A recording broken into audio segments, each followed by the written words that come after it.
لے تو ہماری ہڈیوں کو اکٹھا کر کے ایک چادر میں لپیٹ کے ہمیں ایک ساتھ دفن کرنا ہے۔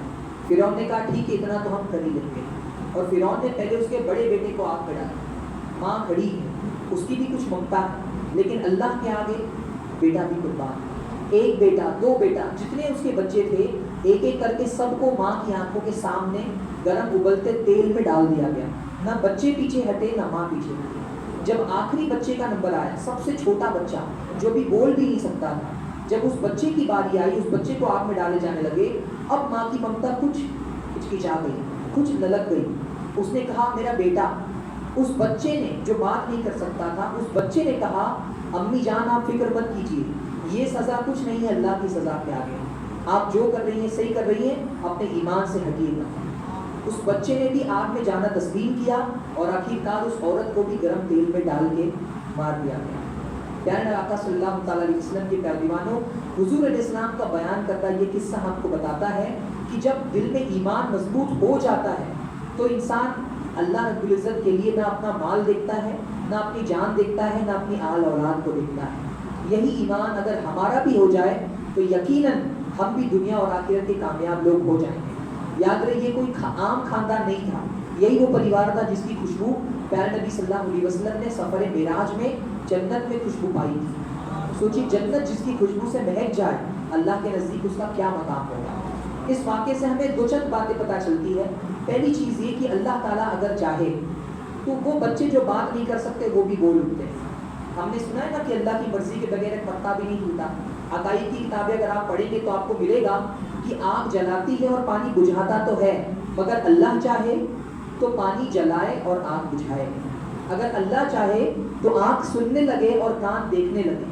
اللہ جو چاہے وہی ہوتا ہے۔ اور تاریخ اسلام میں ہمارے پاس 6 ایسے بچے ہیں جنہوں نے بات کی ہے۔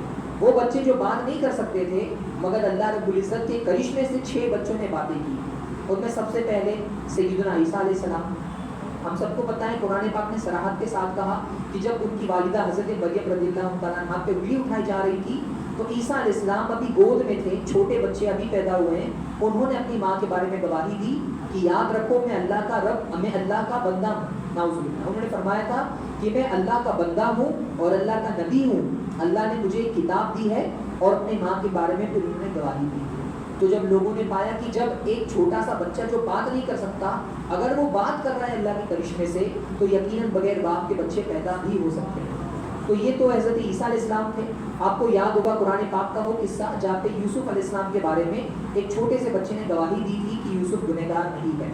ایسے ہی حضور علیہ السلام نے اصحاب الخدود کا ایک قصہ بیان کیا ہے، وہاں پہ ایک چھوٹے بچے نے بات کی ہے۔ جریج عابد کے بارے میں حضور نے ایک قصہ بیان کیا ہے، اس میں ایک چھوٹے بچے نے بات کی ہے۔ اور ایک بچہ اس واقعے میں جو فرعون کی بیٹی کی تنگی کرنے والے کا بیٹا تھا، سب سے چھوٹا بیٹا، اس نے بات کی۔ تو اپنے رب میں آپ یقین رکھیں، اگر آپ کی پریشانیاں اللہ تعالیٰ کے سامنے کچھ نہیں ہے۔ اگر ہم اللہ کے ہو جائیں تو پوری دنیا ہماری ہو سکتی ہے۔ اگر ہم اپنے دل میں اللہ کو بسا لیں، اللہ کو رچا لیں، ہم اللہ کے سامنے سجدہ کرتے ہوئے واقعی دل میں اللہ کا خیال رکھیں، ہم اللہ ہی کے لیے سجدہ کریں، اللہ ہی کے لیے اپنے دن و رات گزاریں، تو چھوٹے بچوں کا بات کرنا کیا، پوری دنیا ہماری طرف ہو سکتی ہے۔ تو پہلا درس ہمیں ملتا ہے کہ ہمیں اللہ کو دل میں جگہ دینا ہے، دل میں بسا لینا ہے۔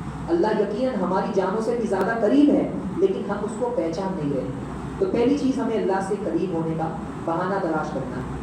دوسری چیز، اگر ایمان ہمارا مضبوط ہو اور ہم اللہ کے عذاب سے ڈریں، دنیا والوں کے عذاب سے نہ ڈریں، تو اللہ تعالیٰ ہماری خوشبو جنت میں عطا کر سکتا ہے۔